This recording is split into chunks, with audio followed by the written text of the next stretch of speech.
죠? 네.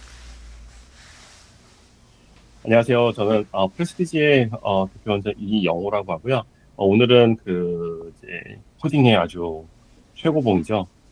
우사코와 ACSL 이제 저희가 한국에 있는 헬로알고 글로벌이라는 굉장히 대단한 코딩하고 코딩 관련된 그러니까 우사코랑 ACSL 관련된 큰 회사와요. 저희가 이제 같이 함께 미국 내 우사코 그다음에 ACSL 그리고 코딩을 이제 진출하기 위해서 이렇게 또 프로젝트를 만들었고요.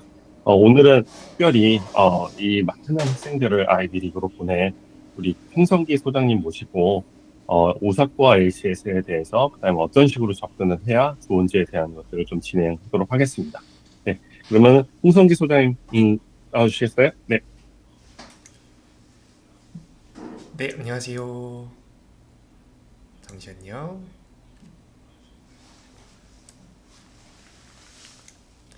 네, 잘 보이시나요? 네, 소개받았습니다. 우선 저는 오늘 세미나를 이제 여러분들과 약 1시간 정도 진행하게 될 헬로알고 글로벌의 홍선기 소장이라고 합니다. 반갑습니다. 네, 그래서 일단 오늘 세미나 같은 경우에는 아무래도 학부모님들께서 가장 좀 관심이 많으신 분야일 것 같아요. 아이들이 이제 명문대 진학하기 위해서 또 단순히 또 대학교 진학하는 것뿐만이 아니라 그 이후에도 이제 뭔가 살아감에 있어서 꼭 필요한 스킬이 무엇인지 그리고 어떻게 하면 그걸 성공적으로 준비할 수 있는지 그 부분에 대해서 제가 지난 약 10년 정도 이제 강의 경험을 가지고서 여러분들께 그 꿀팁과 노하우들을 공유 드리려고 합니다. 그래서 제가 한번 항상 세미나 시작할 때마다 이번에는 어떤 좀 재미난 주제를 해보지 하고서 고민을 하는데 이번에는 제가 여기 보이는 것처럼 이 AI 디지털 세상에서 이 유사코와 다른 또 여러 코딩 대회들을 통해서 이제 도대체 명문대 입시는 어떻게 준비하는 게 가장 효율적이고 가장 효과적인지에 대해서 여러분들께 공유 드리도록 하겠습니다.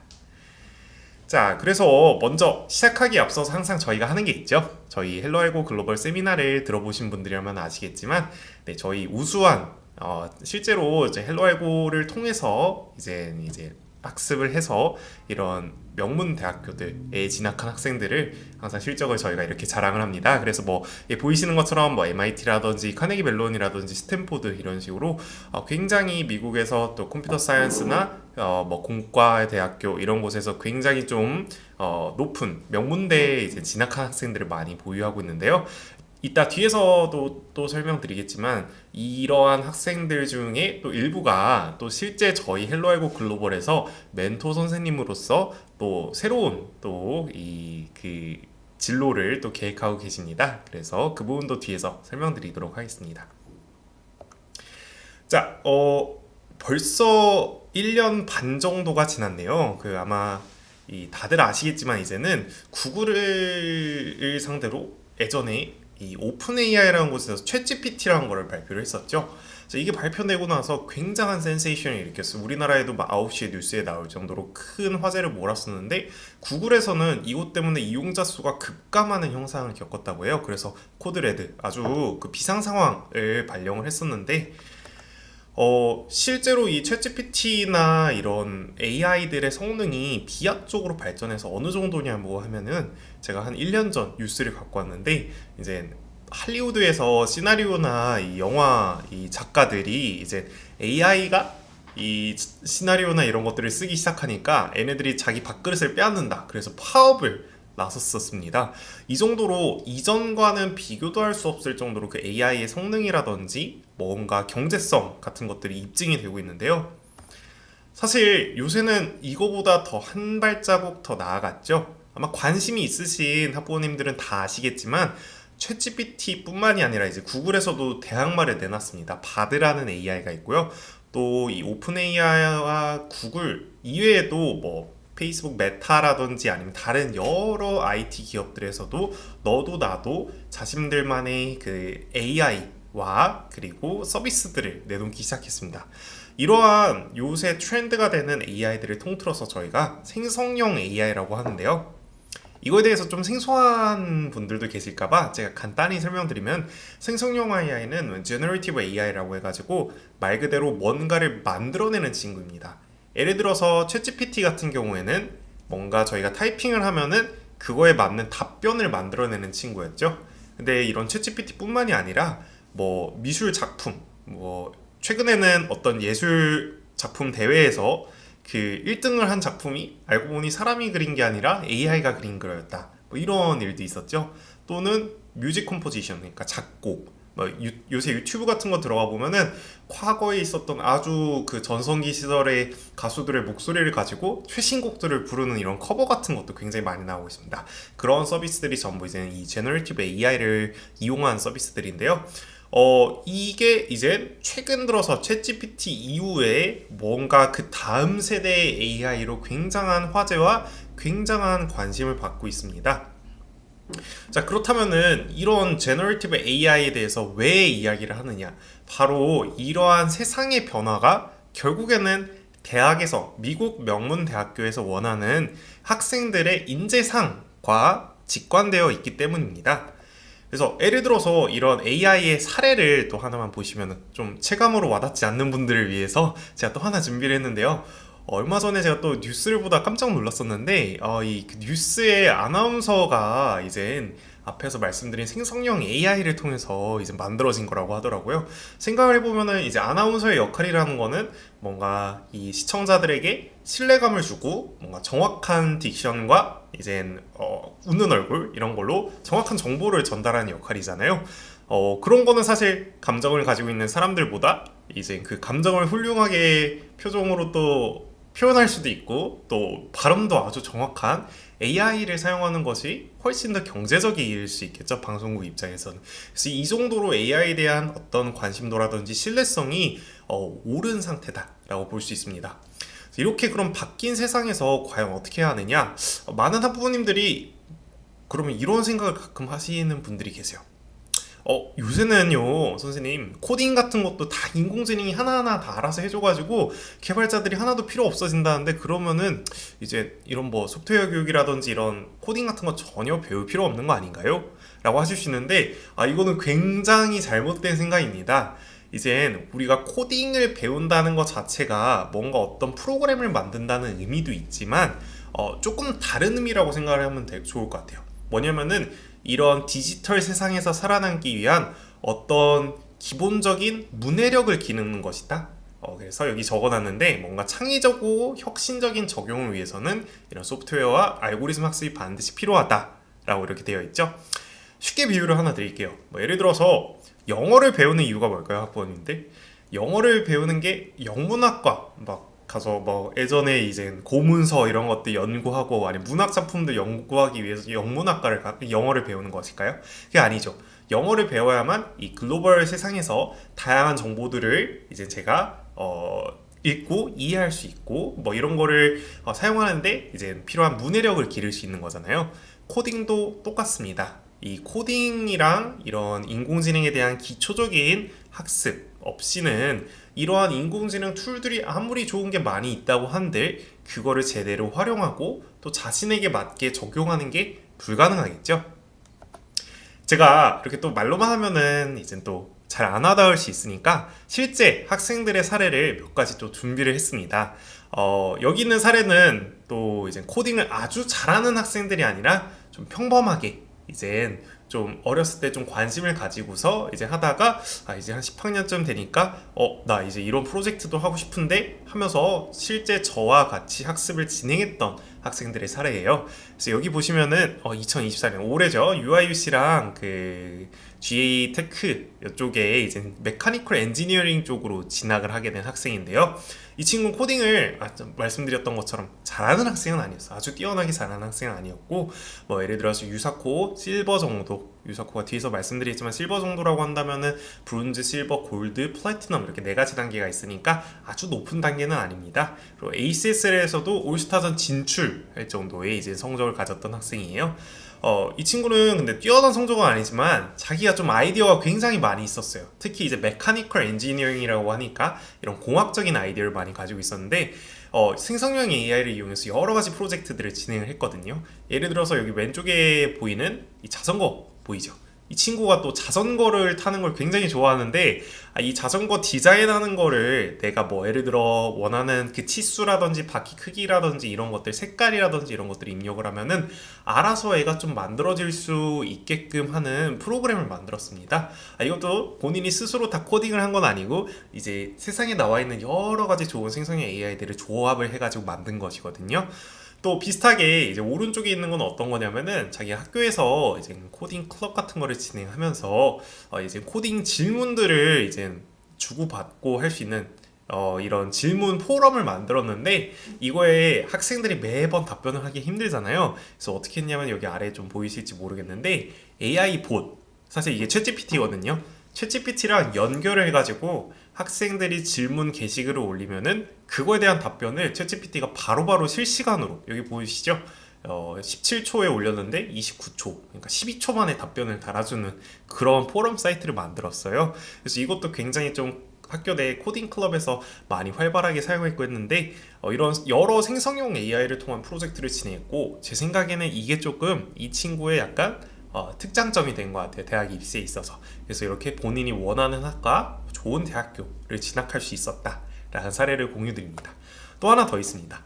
이 친구는 이제 작년에 있었던 친구인데 유펜이랑 그 뉴욕 그 주립대학교에 이제 파이낸스 분야로 이제 진학을 한 친구였는데 이 친구도 역시 마찬가지로 코딩을 잘하는 친구는 아니었어요. 좀 문과적인 소양을 좀 많이 갖고 있는 친구였는데 그래서 유사코 브론즈 정도와 ACS의 올스타 진출했던 학생이었고 이 친구도 이제 대신에 이제 뭐냐 자신의 이런 코딩을 그럼 이 친구는 왜 배운 거냐 컴퓨터공학과 갈 것도 아닌데 뭐 만들 것도 아닌데 이 친구가 이제 배운 이유도 동일하죠. 뭔가 자신만의 전공에서 나만의 뭔가 특장점을 보여주기 위한 수단으로서 활용을 한 거예요. 그래서 이 친구는 이제 파이낸스 쪽으로 진학을 했다고 했잖아요. 그러니까 뭔가 투자라든지 이런 트레이딩 이런 쪽에 되게 관심을 많이 가지고 있었는데 이 알고리즘믹 트레이딩이라고 해가지고 실제 이제 뭐 예를 들어 비트코인이라든지 아니면 주식 이런 것들을 트레이딩하는 거를 이제 알고리즘 봇을 이용해서 자기가 이제 시뮬레이션도 되게 여러 가지를 많이 해보고 그 중에서 성과가 좋은 애를 가지고 실제 투자도 했어요. 투자를 해서 그 이익을 아주 조금 거뒀거든요.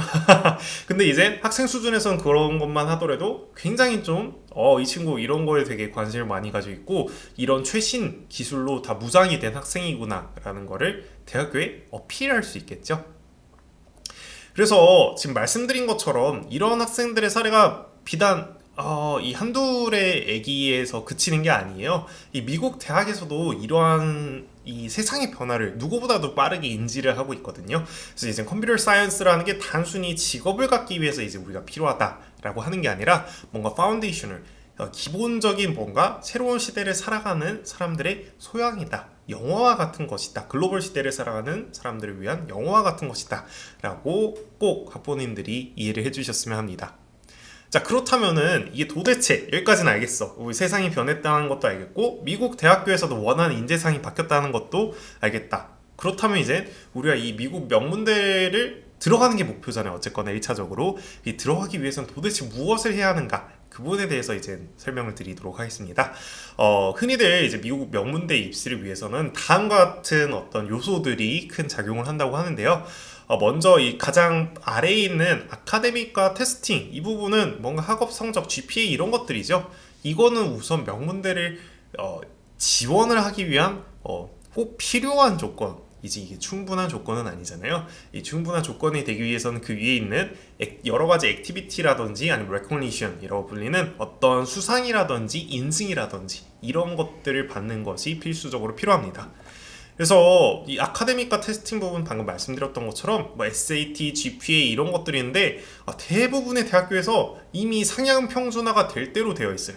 그래서 이거는 그냥 내가 지원을 하기 위한 어떤 인증 조건 같은 거지 이것만으로 이걸 잘한다고 해서 SAT 잘 봤다, GPA 높다라고 해서 그 명문대에 뽑히는 걸 보셨나요? 전혀 그런 적은 없죠. 네, 이거는 이제 필수적인 소양이다라고 보시면 될 것 같고 이제 제일 중요한 것은 바로 무엇이다? 앞선 학생들의 사례들처럼 이 학업 역량과 함께 이 자기의 엄청 뛰어난 전공 적합성을 보여주는 것이 필수적이다라고 할 수 있겠습니다.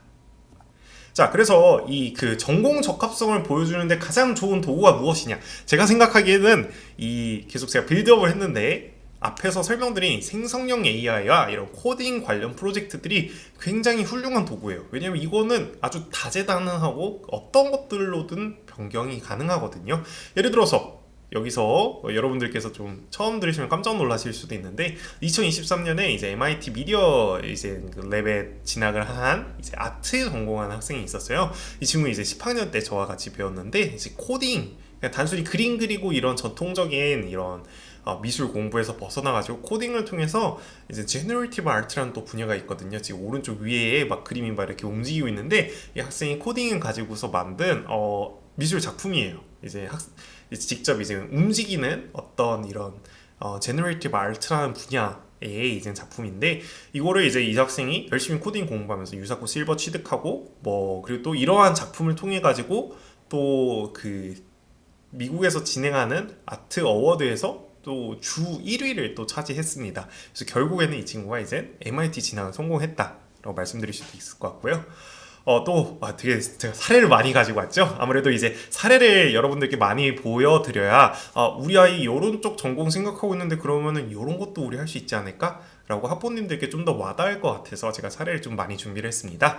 또 2024년 코넬 쪽에 이제 아키텍처 쪽으로 이제 진행한 학생인데 이 친구 같은 경우에는 이제 좀 늦게 시작했어요. 11학년 때 이제 시작해서 유사코 브론즈 취득하고 이제 이 학생은 뭔가 스마트 시티 이런 것들을 만드는데 좀 관심이 많았어가지고 또 요새 우리나라도 그렇고 되게 대도시들이 주차 문제로 굉장히 골머리를 앓고 있잖아요. 그래서 이거를 머신러닝을 이용해서 좀 이제 최적의 주차, 이제 시간 효율적으로 할 수 있는 그런 것들을 하는 스마트 파킹 시스템을 구상을 했고 이거를 단순히 이제 생각만 한 게 아니라 뭔가 만든 거예요. 실제 프로토타입을 코딩 같은 걸로. 그래서 이거를 제출해서 사이언스 페어에서 이제 수상을 한 그런 경력을 또 가지고 있습니다. 자, 그리고 이제 마지막으로 그러면 선생님 정작 제일 중요한 컴퓨터 사이언스 이야기는 언제 나오나요? 해서 제가 또 준비를 했는데 MIT 진학 성공한 학생이죠. 이제 컴퓨터 사이언스 일을 했고 이 친구는 어렸을 때부터 이제 굉장히 코딩 관심도 가지고 있고 또 잘했었어요. 그래서 유사코 실버 이미 10학년 때 했고 수학도 이미 진출할 정도로 잘하는 학생이었는데 이제 헬로알고 글로벌에서 골드랑 플래티넘 수업을 하고 실력이 쭉쭉쭉쭉 늘어가지고 이제 그 파이널리스트 미국에서 이제 국가대표 이제 상비군으로까지 이제 선발되는 이런 어떤 영예를 얻었습니다. 그래서 이 친구는 또 여러 가지 또 다양한 프로젝트들을 많이 했는데 시각장애인 보행 편의를 위한 앱 같은 것도 만들었고 한창 코로나 시절에 이 친구가 이제 또 캠퍼스 투어 같은 거 예전에 뭔가 많이 진행했는데 코로나로 그런 게 이제 다 불가능해져 가지고 이걸 어떻게 해결하면 좋을까 해서 이제 가상으로 캠퍼스 투어를 할 수 있는 VR 플랫폼 같은 것도 만들었어요. 또 기타 등등 여러 가지 또 사이언스 페어나 이제 프로젝트 같은 거를 통해서 이제 수상을 한 그런 또 이제 사례를 제가 가지고 왔습니다. 이런 다양한 사례에서 보시면 아시겠지만 컴퓨터 사이언스라는 게 결국에는 어떤 코딩이라든지 이런 것들을 하는 거에만 그치는 게 아니라 내가 가지고 있는 관심사라든지 어떤 전공 적합성을 표현하는 수단으로서 아주 중요한 역할을 한다라는 것을 여러분께서도 느낄 수 있을 거라 생각을 해요. 그래서 정리를 하자면 제가 생각하기 또 제가 생각하는 건 아니고 또 여기 전문가의 의견입니다. 이 코드.org라는 이 전 세계 수억 명의 학생들을 대상으로 이제 무료로 이제 코딩 교육을 하는 곳에서도 이제 말하기를 컴퓨터 사이언스는 인문학이다라고 이야기를 하고 있어요. 그래서 학생들에게 어떤 디지털 세상을 해석하기 위한 시각과 통찰을 제공해주는 필수적인 역량이다라고 정리드리게 되겠습니다. 자, 그렇다면 이런 것들은 도대체 어떻게 기를 수 있느냐? 영어 같은 거 이제 잘하려면 어떻게 해야죠? 그죠? 어렸을 때부터 영어에 잘 노출이 돼야죠. 요새 학생들 같은 경우에는 이제 뭘 많이 해요? 저 세대는 이제 카톡 이런 거 하던 세대인데 이제 그런 거 안 하고 틱톡, 같은 독자 돌림인데 이런 것들 많이 하고 뭐 예를 들어서 아니면 인스타그램에서 막 DM 보내고 막 그러잖아요. 이제 그런 거에서도 알게 모르게 이런 생성형 AI라든지 이런 코딩 관련 기술들이 굉장히 많이 있어요. 예를 들어서 틱톡 같은 데서는 필터 같은 거 굉장히 유행하죠. 이 영상을 찍으면은 거기에 이제 필터를 씌워가지고 전혀 다른 모습으로 보여주게 한다든지, 아니면 이제 오른쪽에는 뭔가 재미난 이제 뭔가 제가 사례를 갖고 왔는데 코딩을 하나도 할 줄 모르는 학생들을 위해 가지고 구글에서 수년 전부터 개발해서 만든 티처블 머신이라는 어떤 웹사이트예요. 여기는 어떻게 할 수 있냐면은 내 코딩 진짜 한 글자도 모르는데 데이터만 잘 이렇게 분류를 하면은 거기 있는 머신러닝 프로그램이 알아서 학습을 해요. 그래서 이제 이렇게 막 뭐 여러 가지 뭐 이게 나인지 아니면 강아지인지 막 이런 것도 분간을 해주고, 이 노래가 막 메탈인지 아닌지 또 이제 해주고, 뭐 이런 간단한 프로그램들 만들 수 있도록 다 플랫폼이 구축이 되어 있거든요. 하지만 이거를 전혀 이 컴퓨터 세상에 관심 없는 학생이 사용한다는 건 불가능하겠죠. 평소에 그래도 코딩을 조금은 알고 관심을 가지고 이런 거에 대해서 좀 빠른 변화에 대해서 캐치할 수 있는 능력을 가진 학생들이 그걸 자기한테 접목을 시킬 수 있는 겁니다. 그러기 위해서는 어렸을 때부터 꾸준히 이러한 관심사를 길러가는 것이 필요하다, 정리드릴 수 있겠습니다. 자, 그러면 이제 좀 더 제가 이제 현실적인 조언들을 해드리기 위해서 미국 명문대를 위해서는 그러면은 우리가 어떻게 좀 더 준비를 해야 하는가에 대해서 초점을 맞춰서 제가 이제 또 설명을 드리도록 하겠습니다. 가장 중요한 게 이제 퀄리피케이션에 도전하라라는 것인데요. 아무리 내가 뭔가 어떤 프로젝트를 해보고 뭔가 이런 코딩 같은 거 잘해요 라고 어필을 하더라도 증명이 없으면은 아무 소용이 없겠죠. 그래서 크게 미국 대학교에서 이제 원하는 이런 CS 역량은 두 가지입니다. 하나는 알고리즘, 하나는 프로젝트 역량이거든요. 하나하나 설명을 드릴게요. 먼저 이 알고리즘 역량이라는 거는 문제 해결 역량이라고 보시면 될 것 같아요. 어떤 주어진 문제를 이제 컴퓨터를 이용해서 해결하는 역량인 거죠. 이거는 수학 공부랑 비슷한 거라고 생각하시면 될 것 같아요. 수학 공부 딱 한 번 하고 끝나는 게 아니죠. 계속 꾸준히 뭔가 점차적으로 길러가야 이런 사고력이라든지 이런 것도 길러지는 것처럼 알고리즘 역량도 꾸준한 학습을 통해서 어렸을 때부터 계속 진행하는 것이 무엇보다 중요합니다. 특히 제가 이제 설명드릴 유사코라든지 ACSL이라든지 이런 다른 IT 기업들에서 진행하는 대회들은 전부 이 알고리즘 역량을 굉장히 중요하게 평가하는 대회들이에요. 그래서 이러한 역량은 명문대가 요구하는 객관적인 어떤 전공 적합성을 보여주는 자료이다 라고 보실 수 있겠습니다. 자, 두 번째는 프로젝트 역량이죠. 이 프로젝트는 앞선 여러 가지 사례에서 보셨던 것처럼 알고리즘 역량을 실제로 발현하고 구현해내는 거예요. 이거는 또 단순히 문제 잘 푼다고 해서 잘하는 건 아니거든요. 이제 문제를 조금 뭐 남들보다 막 잘 이렇게 풀지는 못하더라도 내가 뭔가 번뜩이는 아이디어가 있다든지 아니면 내 분야에서 이거를 잘 이렇게 적용하면 좋을 것 같은데 하는 좋은 이런 관심, 아이디어를 가지고 있으면은 나만의 차별화되는 스토리랑 이런 것들을 만들어서 명문대 진학에 어필을 할 수 있습니다. 요거에서도 또 중요한 게 단순히 뭐 프로젝트 해봤다, 앱 만들었다 이걸로 끝나는 게 아니라 반드시 어딘가에 제출해서 검증을 받는 게 중요해요. 뭐 삼성이라든지 이런 국내 대회들에서도 이제 저희가 제출해서 평가받는 시스템이 있고, 가운데 보이는 인텔에서 주관하는 ISEF라고 Science and Engineering Fair 세계적인 대회가 있습니다. 요런 거에 제출한다든지 아니면 뭐 MIT 이런 여러 대학교에서 서머 캠프 같은 거 많이 하죠. 그런 데에 또 제출을 해가지고 인증을 받는 것도 굉장히 좋은 활동이라고 볼 수 있겠습니다. 자, 그래서 이제 하나하나 이 부분에 대해서 또 제가 처음 들으시는 분들을 위해서 설명을 드리도록 하겠습니다. 앞서서 이 알고리즘 역량이라는 게 결국에는 뭐 프로젝트 같은 걸 하기 위해서 기본적으로 갖춰야 하는 소양이라고 말씀을 드렸잖아요. 그 알고리즘 역량을 갖추는 대회는 크게 저희가 두 가지로 말씀을 드릴 수 있어요. 하나는 유사코, 하나는 ACSL이라는 대회입니다. 유사코라는 대회가 조금 생소하실 수도 있을 텐데 수학에서 AMC 또는 에이미 같은 대회는 다들 들어보셨죠? 네, 이런 것처럼 이거는 미국에서 주관하는 가장 권위 있는 올림피아드 대회예요. 그래서 이 대회를 통해서 실제로 가장 높은 단계를 통과한 학생들은 미국의 국가대표로 세계 대회에 진출을 하는 그런 것이거든요. 쉽게 말씀드리면 올림픽 국가대표 뽑는 선발 과정이라고 보시면 될 것 같아요. 그러니까 그만큼 권위 있고 미국 대학에서도 알아주는 코딩 관련 대회다라는 건데, 그러면 국가대표 준비하는 건 너무 어려운 거 아니냐라고 생각하실 수도 있는데, 재밌게도 이제 유사코는 단계별로 이렇게 이루어져 있어요. 이렇게 보시는 것처럼 브론즈, 실버, 골드, 플래티넘 막 이런 식으로 단계들이 이루어져 있어서 처음 코딩을 배우는 학생이더라도, 이게 굉장히 장점인데, 처음 코딩을 배우는 학생이더라도 뭔가 내가 대회에 나가서 어떤 성과를 거두고 그걸 입증할 수 있고 한다라는 것입니다. 네, 그래서 제가 조금 더 잘 비교를 하기 위해서 아까 AMC의 사례를 말씀드렸는데, 그럼 난이도가 도대체 어느 정도냐? 유사코에서 가장 낮은 단계인 브론즈랑 실버는 AMC 정도의 수준이라고 보시면 될 것 같아요. 그리고 실버에서 이제 골드로 넘어가는 거는 우리가 AMC 잘 보면 이제 AM이 퀄리파이 된다고 하죠. 그 정도 수준이라고 보시면 될 것 같고, 그래서 흔히들 이제 뭐 컴퓨터를 좀 잘한다라고 하면 이 정도 수준의 뭐 유사코 실버에서 골드 사이 수준이라고 보시면 될 것 같습니다.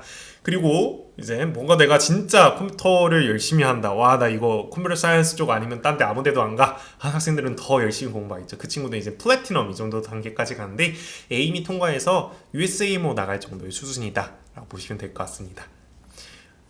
자, 그래서 그럼 이게 미국 대학에서 과연 얼마나 좀 중요하게 생각을 하는가, 이것도 제가 또 되게 어디선가 이렇게 자료를 또 이렇게 열심히 찾아가지고 가지고 왔는데요. 뭐 0점에서 10점까지, 0점은 좀 별 볼 일 없는 스펙이라고 할 수 있고, 10점은 미국 대학교로 가는, 원하는 대학교로 가는 직행 티켓이라고 보시면 되는데, 이렇게 점수를 매겼을 때 앞에서의 활동들이 어느 정도의 이제 그 임프레션을 가지는지를 나타낸 거예요. 그래서 한 4점 정도에 해당하는 게 이제 유사코 실버 디비전에 가는 거예요. 그러니까 브론즈 통과하는 거죠. 또는 ACS의 올스타 퀄리파이 되는 거라고 보시면 될 것 같은데, 이게 뭐 AMC에서 좋은 성적을 가진 정도랑 비슷하다라고 이제 조금 감을 잡으시면 될 것 같아요. 5점, 이 정도면 너 좀 잘하는데, 너 좀 이런 거 코딩 잘하는 친구구나 라고 하는 게 이제 여기 또 ACSL 뭐 올스타 뭐 브론즈, 골드 이거 딴 건데, 이건 뒤에서 또 말씀드리도록 할게요. 이거 에이미 정도 수준이고, 6점에 해당하는 게 유사코 골드 이제 통과하는 겁니다. 그래서 이 정도의 성적이라면은 좀 너 상당히 좀 잘하는구나, 학교에서 거의 1, 2등 했겠구나, 코딩 관련해가지고는 이 정도의 인정을 받을 수 있는 스펙입니다. 또 재밌는 게, 이런 코딩 관련 대회들이 하나만 있는 거 아니거든요. 아래 보이는 것처럼 뭐 ACS라든지 뭐 구글에서 진행하는 대회라든지 페이스북 대회라든지 이런 여러 가지 대회들도 있는데, 유사코를 준비하게 되면 장점이 뭐냐면은 이런 다양한 대회들을 다 같이 한 번에 준비할 수 있다는 거예요. 저희가 수학 잘한다고 해가지고 AMC만 잘 보라는 법 없잖아요. 다른 여러 가지 수학 대회들도 전부 다 잘 볼 수 있는 거죠. 그런 것처럼 이 유사코라는 가장 핵심이 되는 이 단계를 차근차근 밟아나가면은 이런 여러 가지 대회들도 다 한 번에 준비를 할 수 있다. 플러스 거기다 전공적 합성을 갖추면서 우리가 프로젝트라든지 이런 거 할 수 있는 역량을 갖추게 된다는 것도 보너스가 되는 것이죠. 네. 그리고 이제 뭐 유사코 플래티넘 정도 갔다라고 하면은 이 친구는 이제 먼저 코딩 쪽으로는 짱이다라고 보시면 될 것 같아요. 네, 그래서 이 정도면은 이제 실제 컴퓨터 사이언스에 진학을 하고자 하는 학생들이 많이 목표로 하는 곳이라고 보면 될 것 같습니다. 네, 이거는 좀 재미삼아 넣었는데 엄청 잘하게 되면, 아직까지 제가 이제 국가대표 상비군까지는 했지만 미국에서 이제 국가대표로 뽑히는 그 3명의 학생들에는 아직 탑3 안에는 아직 제가 배출을 하지 못했었거든요. 그 전 단계인 이제 국가대표 상비군까지는 제가 총 3명을 배출을 했지만요. 이제 여기까지 가면은 전설로 전해져 오는 이야기인데, 이제 원하는 대학교에, 원하는 학과에 이제 전액 장학금을 받고 갈 수 있다라고 또 제가 또 동기부여를 위해서, 미래의 학생들을 위해서 제가 또 넣어놨습니다. 네.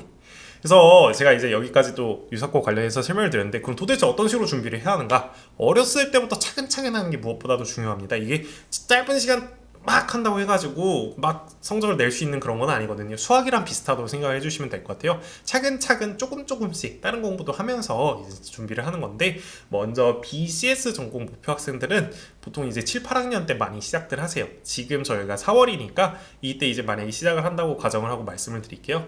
처음에 그러면은 유사코 브론즈를 시작을 하면서 코딩 처음 배워나가는 거예요. 그래서 브론즈 이제 학습하면서 이제 이 유사코 시험들이 전부 겨울에 있거든요. 그래서 12월달, 1월달 이때 있기 때문에 이제 겨울에 유사코 브론즈 통과하고, 이제 그 이후에 9학년 때는 실버를 학습을 진행을 합니다. 그래서 실버까지 통과하는 거, 여기까지가 보통은 CS 전공 아니야, 뭐 파이낸스 아니면은 뭔가 메카니컬 엔지니어링 요런 쪽 이제 BCS 전공 학생들은 충분한 목표라고 보실 수 있을 것 같아요. 이제 그 이후에 나중에 또 설명드리겠지만 이 친구들이 좀 집중을 해야 하는 게 뭐냐면은 이제 ACSL이라는 다른 시험도 있고 그리고 또 프로젝트를 굉장히 좀 다양하게 아까 많이 했잖아요. 내가 배운 코딩 같은 스킬들을 가지고서 이런 프로젝트를 진행하는 것도 좀 집중해가지고 하는 게 필요하다 말씀드릴 수 있겠습니다. 그리고 이번에는 이제 CS 전공 목표로 하는 학생인데요. 이 친구는 당연히 아까보다는 조금 더 유사코에 집중을 해야겠죠. 왜냐면 가장 중요하고 가장 권위 있는 대회다 보니까. 그래서 7, 8학년 때 시작하는 건 비슷해요. 그래서 브론즈 시작을 해가지고 응시하는데 이 친구는 이제 실버도 보고 골드까지도 이제 통과하는 거를 목표로 합니다. 아까 보셨죠? 골드까지 통과하면 이 친구 진짜 그 코딩 쪽에서는 일가견이 있구나 하는 정도의 인정을 대학교에서 받는다. 이제 말씀을 드렸습니다. 그래서 이렇게 하고 당연히 이 친구들도 여러 가지 이제 프로젝트들을 진행을 하는 것이고요. 이렇게 조금 타임라인을 가져간다 생각해 주시면 좋을 것 같습니다. 자, 그 다음에는 이제 또 두 번째 대회인데요. 아까 두 가지 역량이 있다고 했죠. 알고리즘적 역량이 있고 프로젝트 역량이라고 말씀드렸는데 프로젝트 역량이라는 게 결국에는 내가 알고 있는 거를 표현할 수 있는 어떤 이론, 구현 역량이라고 보시면 될 것 같아요. 그거를 대표하는 대회가 바로 여기 적혀있는 ACSL이라는 대회입니다. 아메리칸 컴퓨터 사이언스 리그라는 대회인데요. 굉장히 좀 이 역사 깊은 대회예요. 40년 조금 더 넘은 걸로 알고 있어요. 이제 미국에서 실제 컴퓨터 사이언스 가르치시는 이제 선생님 연합이 있는데 그쪽에서 이제 이 시험을 40 몇 년 동안 주관을 하면서 전 세계적인 대회로 이제 발돋움했거든요. 이 대회도 특이한 게 또 디비전별로 유사코와 비슷하게 수준별로 나눠져 있다. 그래서 주니어, 인터미디에이트, 시니어 이렇게 단계별로 내가 도전해서 성과를 낼 수 있다라는 좋은 장점을 가지고 있습니다. 그래서 이거는 또 특이한 점이 유사코는 코딩만 이렇게 보는 시험이었는데 얘는 필기 부분도 있어요. 이 필기 부분은 이제 각각의 콘테스트마다 이 토픽이 정해져 있고 그 토픽에 관련된 컴퓨터 사이언스 티어리 쪽인 그런 내용들이 들어 있습니다. 그리고 또 이제 실기 문제도 있는데 이 실기 문제도 유사코랑 조금 느낌이 달라요. 유사코는 이제 뭔가 수학적인 사고력이라든지 알고리즘 스킬을 요구하는 그래서 조금은 어려워할 수 있는 그런 문제들이 많이 출제가 되는데 이 ACSL이라는 거 아까 구현 역량을 중요시한다라고 말씀드렸죠. 그러니까 실제로 이 친구가 어떤 스펙이 주어졌을 때 그거를 정확하고 간결하게 구현할 수 있는지 만들어낼 수 있는지 이런 뭔가 프로젝트 구현 역량을 훨씬 중요하게 생각을 합니다.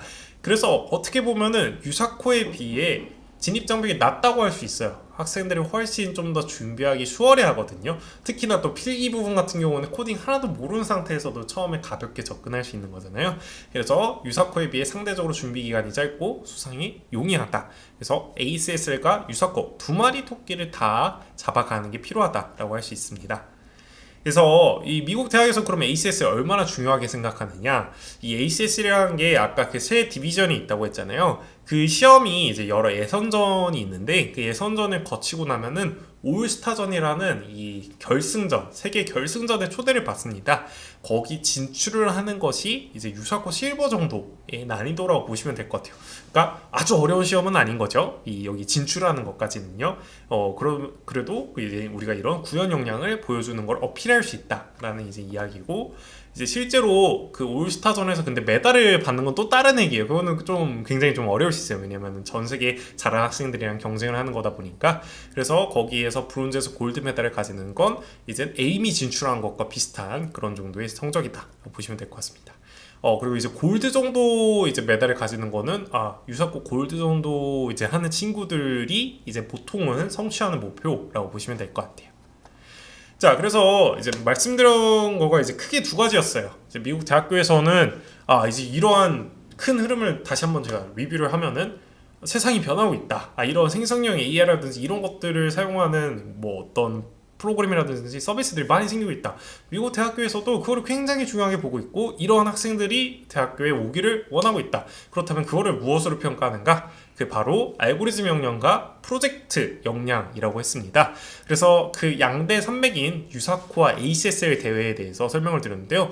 이 밖에도 진짜 많은 대회들이 있어요. 특히 지금 이 세미나를 보시고 계신 분들은 미국 현지에 계신 분들이 많을 걸로 예상이 되는데 미국 현지에서는 뭐 대학교들마다 예를 들어서 뭐 여기 아래 CMIMC라는 데는 카네기 멜론 대학교에서 이제 진행하는 거고요.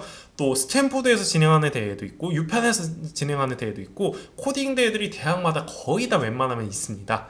그런 대회들을 준비하는 게 앞서서 말씀드린 유사코랑 ACS를 준비하는 한 번에 갖춰질 수 있어요. 그래서 저희가 이런 여러 가지 대회들 또 그리고 뭐 페이스북이라든지 구글이라든지 HP라든지 이런 여러 가지 그 기업에서 진행하는 대회들 플러스 저희 또 AP 컴퓨터 사이언스 이런 것도 많이 준비들 하죠. 그런 거를 이제 거의 이제 유사코랑 ACS를 하면은 준비 안 하고도 굉장히 좋은 성적을 받을 수 있습니다. 왜냐면 전부 다 비슷한 역량을 체크하는 거거든요. 알고리즘 역량, 프로젝트 구현 역량.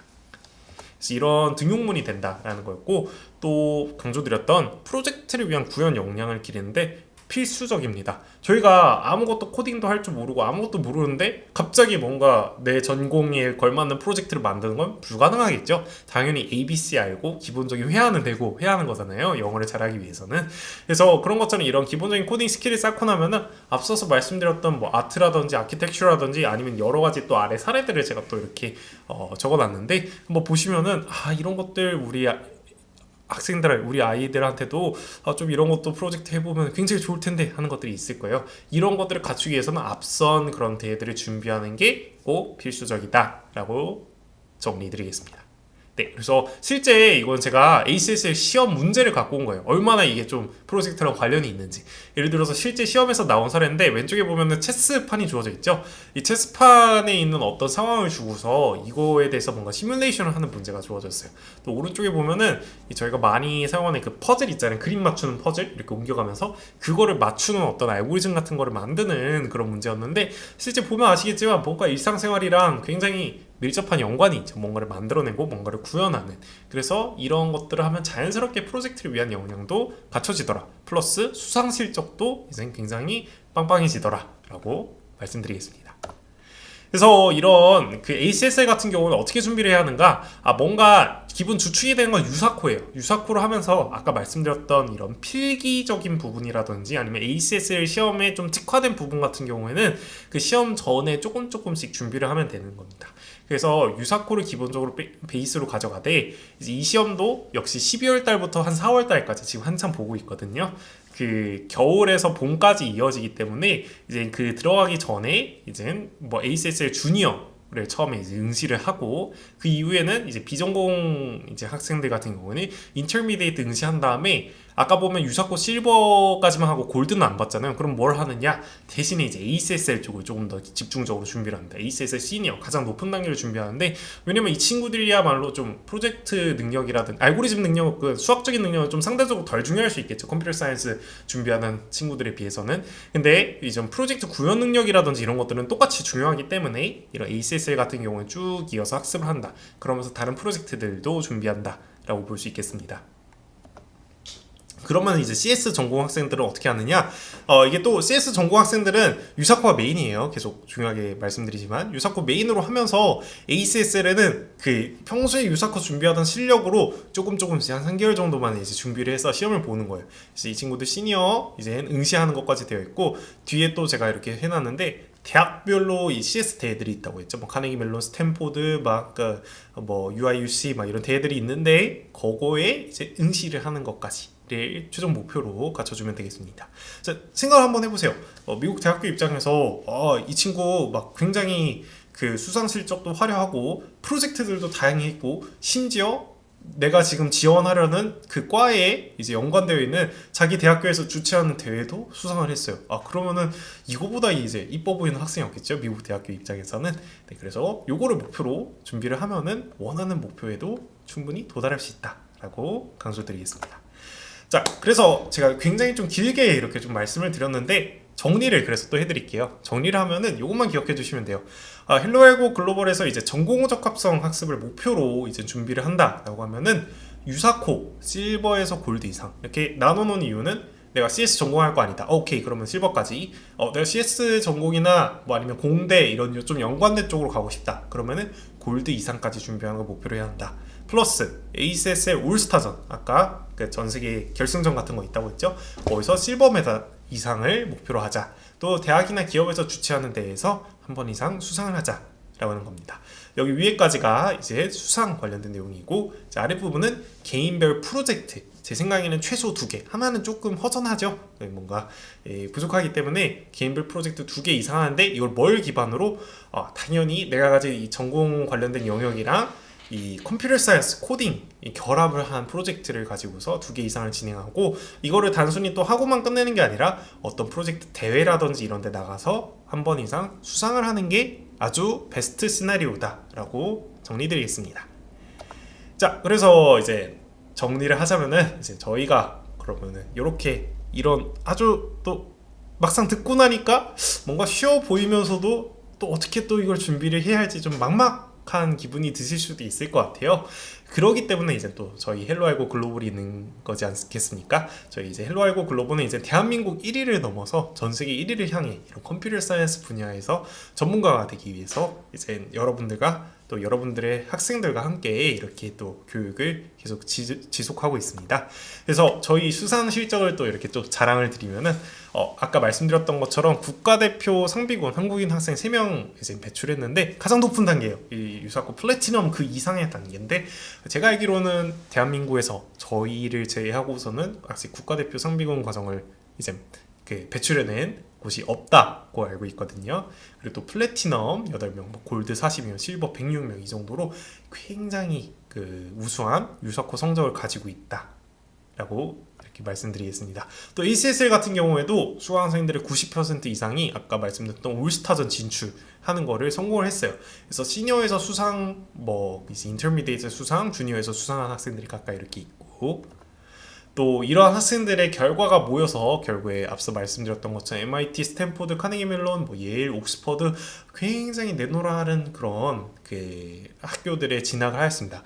또 거기서만 그치는 게 아니라 저희가 또 나름대로 사회적인 어떤 공헌을 하는 거라고 또 생각을 할 수도 있을 것 같은데, 이렇게 길러낸 저희의 좋은 제자들이 또 다시금 저희 헬로알고를 찾아와가지고 선생님 저도 이제 방학 때 또는 학기 중에 이렇게 학생들을 좀 가르치는 일을 하고 싶어요 하고서 또 찾아온 학생들이 있거든요. 그런 학생들이 MIT, 스탠포드 이런 데 다니면서 자기 이제 학업 같은 것도 하면서 그런 좀 생생한 지식이라든지 이런 현장 경험 같은 것들을 또 저희 헬로알고 글로벌 학생들한테 직접 전수를 해주고 있습니다. 그래서 헬로알고 글로벌 강사 한 명 한 명은 한국과 미국 이 위에 보이는 최고의 명문대 컴퓨터공학 전공자로 이제 실제 이 컴퓨터 사이언스 대회를 준비했고, 또 심지어 국가대표 상비군까지 지냈던 경력을 가지고 있는 분들도 계신데, 이런 국내외 최강의 CS 교육 전문가들로 구성이 되어 있습니다.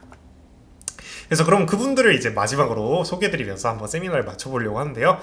그래서 멘토진을 먼저 소개해드리자면 저희 케이스 스터디 좀 눈여겨보시는 분들이라면 이 친구가 그 친구들이구나 하는 분들, 알아서 하신 분들도 계실 텐데, 먼저 우경환 멘토 소개해드리도록 하겠습니다. 이제 헬로알고 글로벌에서 유사코 ACSL 이런 것들 전문 지도를 하고 계시고, 현재 MIT 컴퓨터 사이언스에서 이제 학업 과정을 밟고 계십니다. 그래서 유사코 플래티넘 파이널리스트까지 이제 진행을 했고요.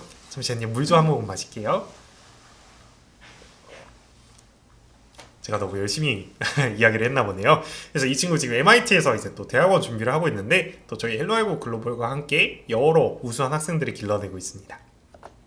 그 다음 이제 이신 멘토인데요. 이제 미시간 대학교에서 컴퓨터 사이언스 전공하고 있고, 역시 유사코 플래티넘까지 이제 했던 아주 우수한 멘토입니다. 그 다음에 이제 UIUC에서 컴퓨터 사이언스 전공하고 있는 박예준 멘토입니다. 그래서 유사코 골드까지 했었고, 이제 에이미에도 퀄리파이 됐었던 이제 멘토님이고요. 이분은 또 영국이죠. 영국에 있는 옥스포드 대학교에서 컴퓨터 사이언스 전공하고 있는 장문혁 멘토입니다. 그래서 유사코 실버 그리고 에이미 퀄리파이 됐고, 이제 또 다른 여러 가지 대회들에도 이제 준비를 했던 이런 멘토라고 볼 수 있겠습니다. 또 이제 헬로알고 글로벌에는 이제 물론 글로벌 멘토들도 있지만 한국 멘토분들도 가지고 있습니다. 그래서 제가 나오네요.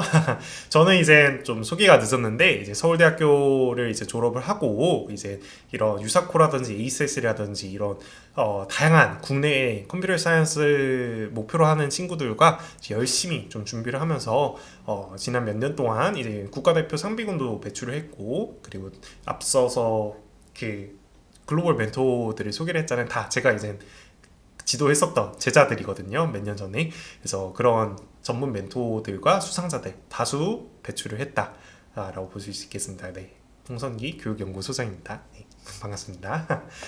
그리고 그 다음에는 이제 또 이우정 멘토님인데 연세대학교에서 이제 또 이제 대학원 다니고 계시고 그리고 또 이제 유사코라든지 이제 ACSL 이런 부분들 또 특히 이제 국내 멘토분들은 이제 한국 정보올림피아드 이제 수상 실적을 가지고 계시거나 아니면 그쪽 부분으로 또 이제 지도를 하고 계신 분들도 많이 계시거든요. 네, 이우정 멘토님입니다.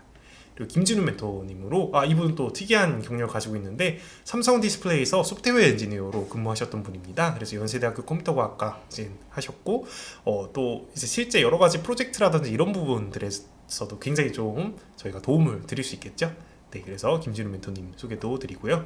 김남일 멘토님인데 이분은 이제 그 고려대학교에서 이제 또 저희 그 사이버 국방학과 정보보호학부 이제 나오신 분으로 이제 또 여러 이제 유사코라든지 ACSL 쪽에서 강의 경력 많이 쌓고 계신 분입니다. 김남일 멘토님 소개드리고요.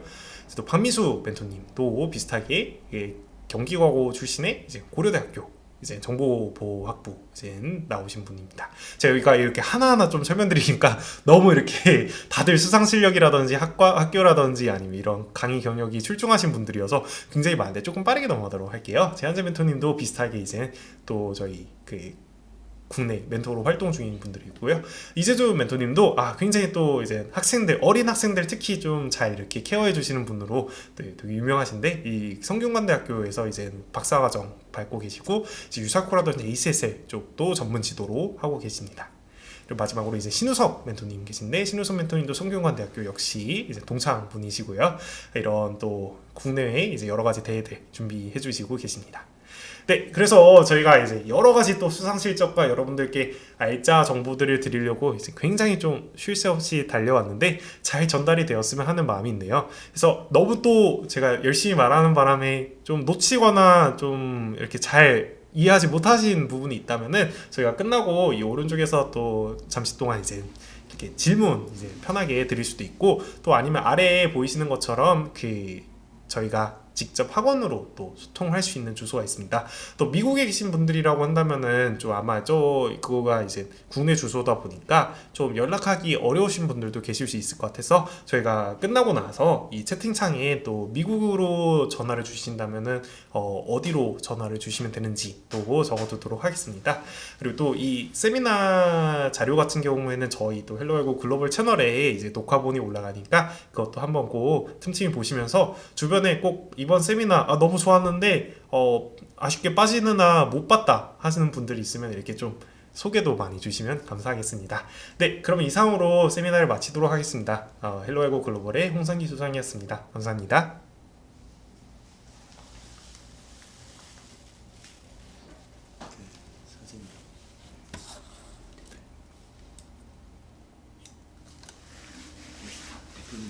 네, 그러면 이제 다시 그 헬로알고 글로벌 대표님 한번 모시도록 하겠습니다. 네, 대표님 들리실까요?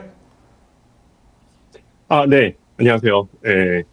너무 좋은 내용 잘 들으셨는지 모르겠네요. 네, 워낙 이쪽으로 대단하신 소장님이셔가지고 오늘 내용에서 궁금하신 거 있으시면 말씀하신 대로 옆에 채팅창에 좀 써주시고요.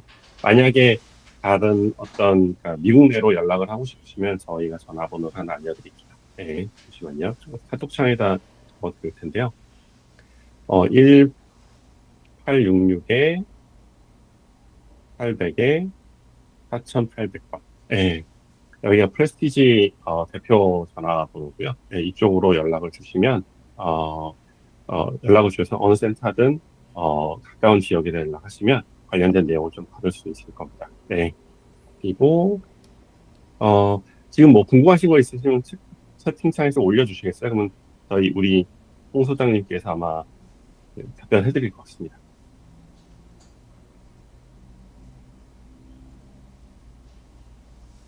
내용이 없는 거 보니까는 오늘 또 완벽하게 아주 세미나를 해주셔서 네. 그런 것 같습니다. 네. 그러면 특별한 내용이 없다고 하면 네, 오늘 여기서 좀 세미나를 마치고요. 그다음에 개별적으로 저희가 궁금하신 것들 따로 연락 주셔도 되고 저희가 따로 신청하신 자료 가지고 따로 연락을 드릴 수 있도록 하겠습니다. 네, 오늘 홍선희 소장님 너무 고생 많으셨습니다. 감사합니다. 네, 감사합니다.